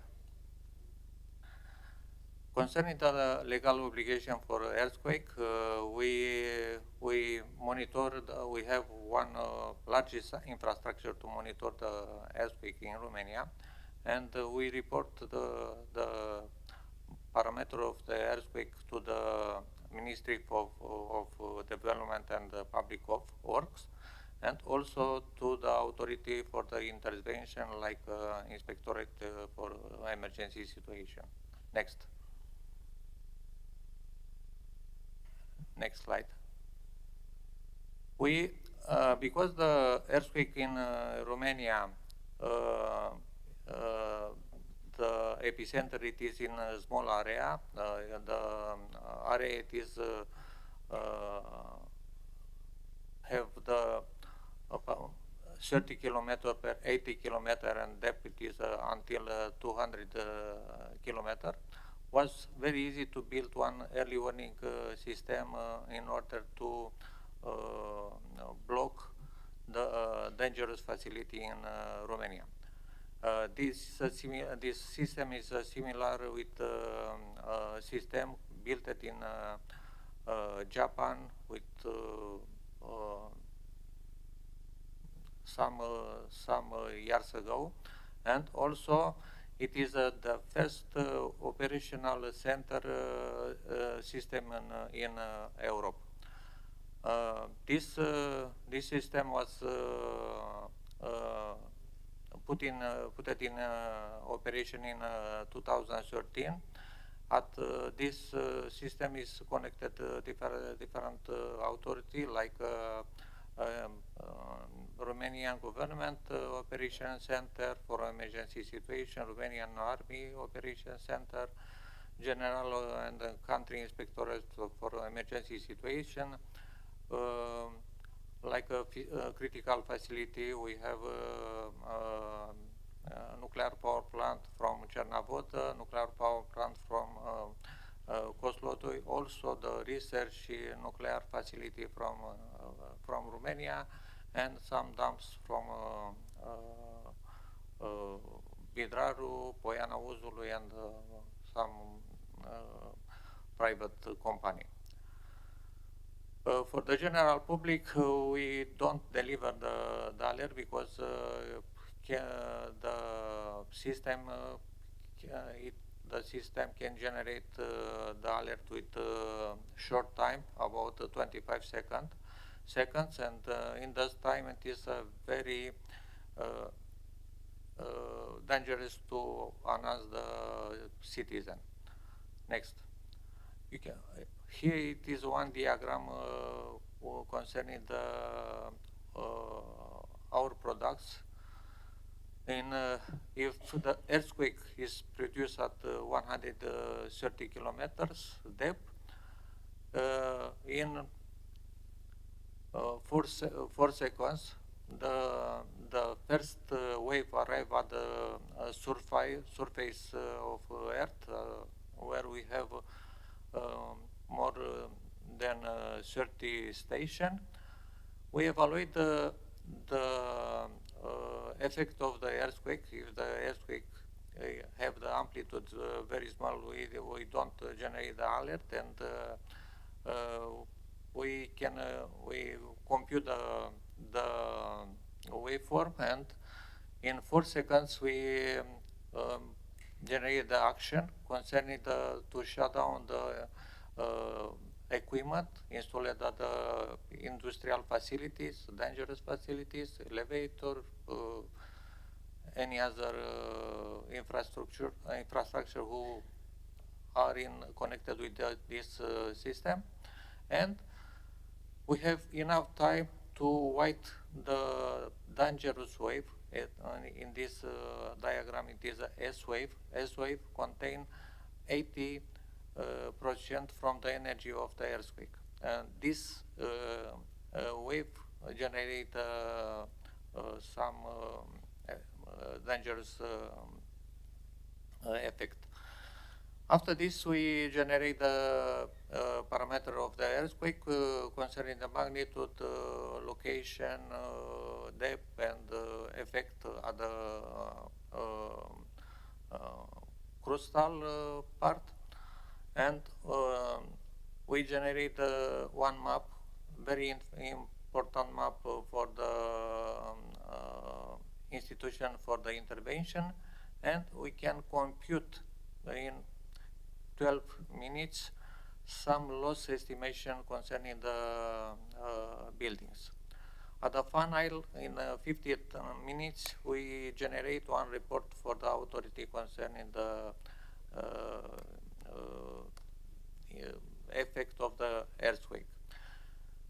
The performance of this system, it is very high because in this period, 2013 until now, 11 years, we produced 80 alert for the 80 earthquake, with magnitude over 4, and in that time not was the false alarm. Because we succeed to manage this software we have in the institute who are responsible for this alert.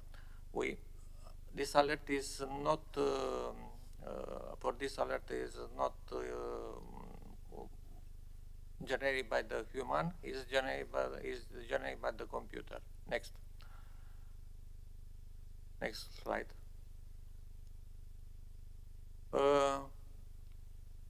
The action is transmitted to the internet or to the some infrastructure like governmental network.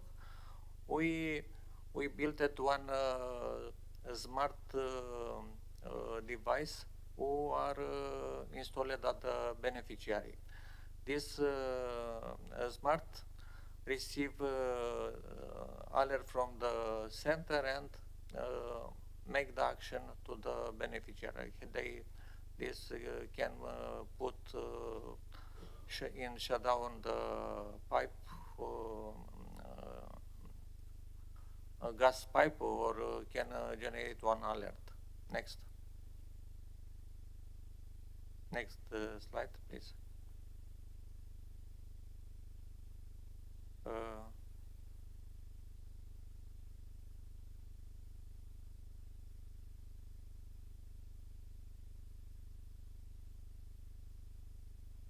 Romania is seismicity is characterized by the strong earthquake in Francia, but not only in Francia. We have in Romania it is many other seismic area. We remember last year when the seismic area from Gorj, from very close with Târgu Jiu, was activated by two earthquake with magnitude of 5.2 and 5.7, and this earthquake generates some damages for the buildings in the Târgu Jiu city. Next. The infrastructure dedicated to the monitoring of the earthquake in Romania is very dense. We have more than 200 seismic equipment, and we have two seismic infrasonic array. One it is installed in north part of Romania, and one it is in center of the Francia, and also we have 11 regional observatory. For the management of recovery, we have at Eforia North one secondary data center. Next. This is our control room dedicated for the monitoring system. Also, we have two infrasonic array dedicated. With this infrasonic array, we can locate the events generated at the surface of the earth, like nuclear testing or like a bomb or accident in the different facility. Next.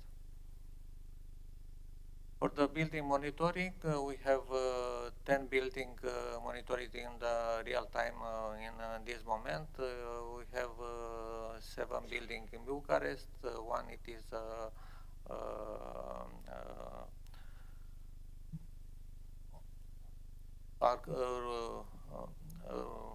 Triumph Arc. Also we have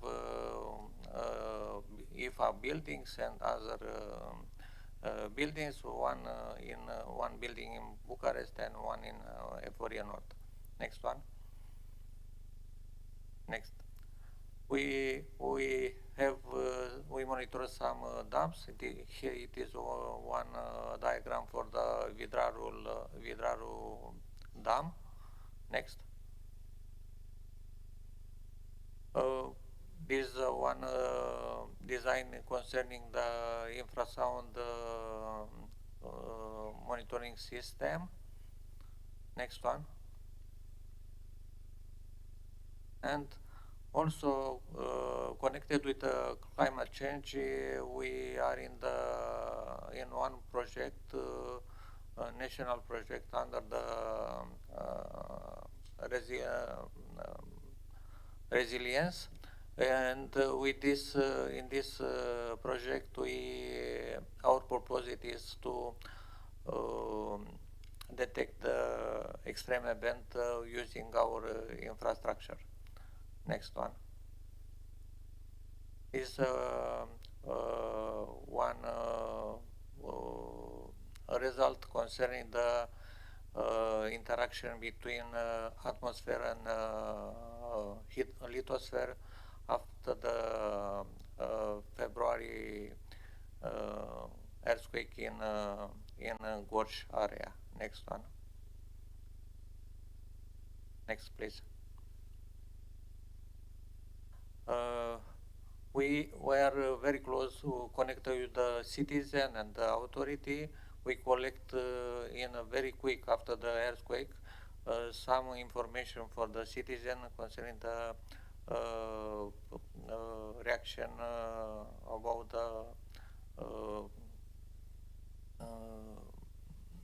information of the earthquake, and we generate this, we calculate the intensity obtained from the population, and this information is transmitted to the authority. Next one. And next. We concerning the connection the citizen, we have one laboratory in the institute who are responsible for the education of the population concerning the earthquake. We have a lot of activity concerning the interaction with the children, the professor, with the institution. Next one. And for the future, our proposal is to increase the seismic network, possibility to install more seismic station at seismic area, also in the city, in order to calculate very quick the effect of the earthquake in the cities. Thank you very much. Thank you so much, Mr. Ionescu, for your information. I hope to create even a partnership with your institute, because it's very important to create more aware about resilient cities in Romania. We are almost at the end of this panel, but before the lunch break and before a short Q&A session for our invitation, I would like to thank you to all of our speakers for their insightful contribution today. It's clear for our discussion that resilience is not just about technology and infrastructure, it's about how we integrate diverse solutions to address complex challenges.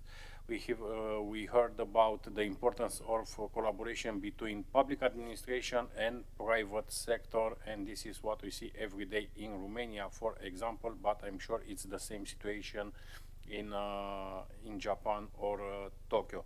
What stands out from our point of view is the need of ongoing cooperation across sectors and borders to share knowledge, technologies, and strategies.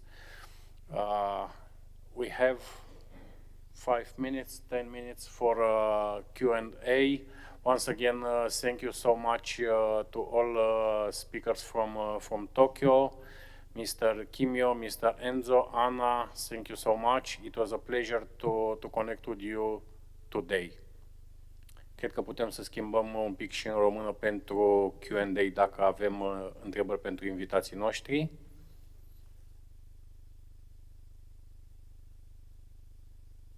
Okay, if we don't have a question for our invites, once again, thank you so much, and we have a lunch break near to the hall. Once again, thank you so much. I'm Edward Dumitrașcu, President of the Romanian Smart City Association, and this was a panel under Euro-Atlantic Resilience Forum 2024. Thank you so much.